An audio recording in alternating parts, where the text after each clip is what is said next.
ये दो आंखें सिर्फ वही देख सकती हैं जो भौतिक है। तीसरी आंख भीतर की ओर देखने के लिए है। आपकी वासना, आपकी इच्छा कभी बाहर नहीं थी, वो सिर्फ अंदर ही थी। वासना का अर्थ है कि वो आपके भीतर एक अपूर्णता की भावना और किसी चीज की चाह पैदा करती है। जब हम शिव कहते हैं, शिव शब्द तीसरी आंख का पर्याय बन गया है। तीसरी आंख, उसका यह मतलब है ये दो आंखें बाहर देखने के लिए हैं। ये दो आंखें आपको अस्तित्व की भौतिकता दिखा सकती हैं। ये दो आंखें सिर्फ वही देख सकती हैं जो भौतिक है। तीसरी आंख भीतर की ओर देखने के लिए है, वो आपके माथे पर नहीं खुलने वाली। तीसरी आंख भीतर देखने वाली आंख है। लेकिन आपने कहानियां सुनी हैं, शिव ने अपनी तीसरी आंख खोली और कामदेव को भस्म कर दिया। भारत में प्रेम और वासना के देवता कामदेव हैं। काम का अर्थ है वासना, जिसका आप सीधे सीधे सामना नहीं करना चाहते, इसलिए आप उसे प्रेम बना देते हैं, क्योंकि आपको उसमें कुछ सुंदरता चाहिए। तो वो एक पेड़ के पीछे छिपकर शिव के दिल पर तीर चलाते हैं। तीर उड़ने लगता है और शिव थोड़ा परेशान हो जाते हैं। फिर वो देखते हैं कि ये काम है, यानी उनकी अपनी वासना उभर रही है।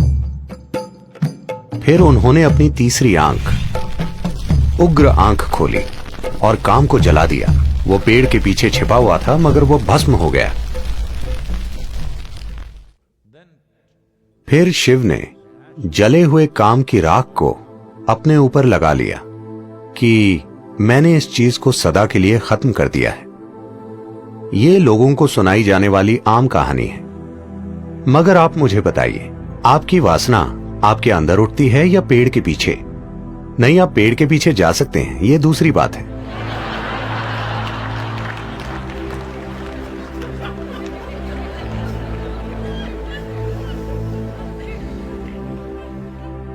मगर वो उठती कहां है? आपके भीतर। इच्छा बाहर नहीं मंडराती। ऐसा नहीं है कि एक सुंदर स्त्री या एक सुंदर पुरुष बैठा है तो आपकी इच्छा जागती है, क्योंकि इच्छा काम आपके भीतर है। इसीलिए उन्होंने अपनी तीसरी आंख खोलकर अपने अंदर के काम को जला दिया, उसे नहीं जो बाहर खड़ा है, क्योंकि वो कभी भी बाहर नहीं खड़ा था। कृपया इस पर गौर कीजिए। आपकी वासना, आपकी इच्छा कभी बाहर नहीं थी, वो सिर्फ अंदर थी। तो उन्होंने अपनी तीसरी आंख खोली, इस तरह नहीं, अंदर की ओर। फिर उन्होंने इस वासना को देखा, जिसका दरअसल मतलब है कि आपके अंदर कुछ पहलू हैं जो आपको अधूरा महसूस कराते हैं। तो आप सोचते हैं कि आप किसी चीज का या किसी व्यक्ति के पीछे जाने पर ही पूरे होंगे। वासना सिर्फ विपरीत लिंग की बात नहीं है, शॉपिंग भी वासना है, क्योंकि आपको किसी चीज के पीछे जाना होगा, तभी जीवन पूरा होगा। हर इच्छा वासना है, क्योंकि उसके बिना मेरा अस्तित्व नहीं हो सकता। मैं उसे चाहता हूं, क्योंकि जब मेरे पास वो होगा तभी ये पूरा होगा। वो कोई चीज हो सकती है, पद हो सकता है, ताकत हो सकती है, सेक्सुअलिटी हो सकती है, कोई फर्क नहीं पड़ता कि वो क्या है। वासना का अर्थ है कि वो आपके भीतर एक अपूर्णता की भावना और किसी चीज की चाह पैदा करती है, जिससे आपको लगता है अगर आपके पास वो नहीं है तो आप अधूरे हैं।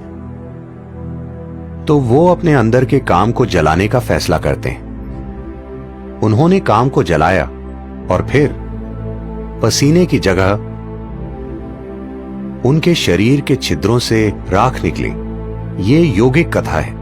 आम लोगों को सुनाई जाने वाली कहानी ये है कि वो पेड़ के पीछे छिपा था और उन्होंने उसे जला दिया, अपनी तीसरी आंख खोलकर उसे जला दिया फिर उस राख को लेकर अपने ऊपर लगा लिया। कहानी का यौगिक आयाम यह है कि उनके भीतर काम जगा। उन्होंने अपनी तीसरी आंख खोली, उसे जलाया और फिर धीरे धीरे राख उनके शरीर से निकलने लगी, जिसने उन्हें साफ साफ दिखाया कि सब कुछ खत्म हो गया। हर चीज जिसे आप खुद के रूप में जानते हैं उसे मरना चाहिए। जब मैं मृत्यु कहता हूं, भौतिक मृत्यु नहीं है जो समस्या है। सवाल है हर उस चीज को खोना जिसे आप अभी मैं के रूप में जानते हैं, आपकी शख्सियत, आपकी पहचान। Once you learn to be an individual, एक बार आप शारीरिक और मानसिक ढांचे से परे एक व्यक्ति होना सीख लेते हैं, इसका अर्थ है कि आप मर चुके हैं। मृत्यु को जीने का यही मतलब है। तो अगर आप जानते हैं कि शारीरिक और मानसिक ढांचों के बिना एक व्यक्ति कैसे बने, तो आप मृत्यु को जीते हैं। अगर आप मृत्यु को जीते हैं तो आप अपने अस्तित्व में शाश्वत हैं। अब समय आ गया है कि आप मृत्यु को जिएं ताकि आप अनंत काल तक जीवित रहें।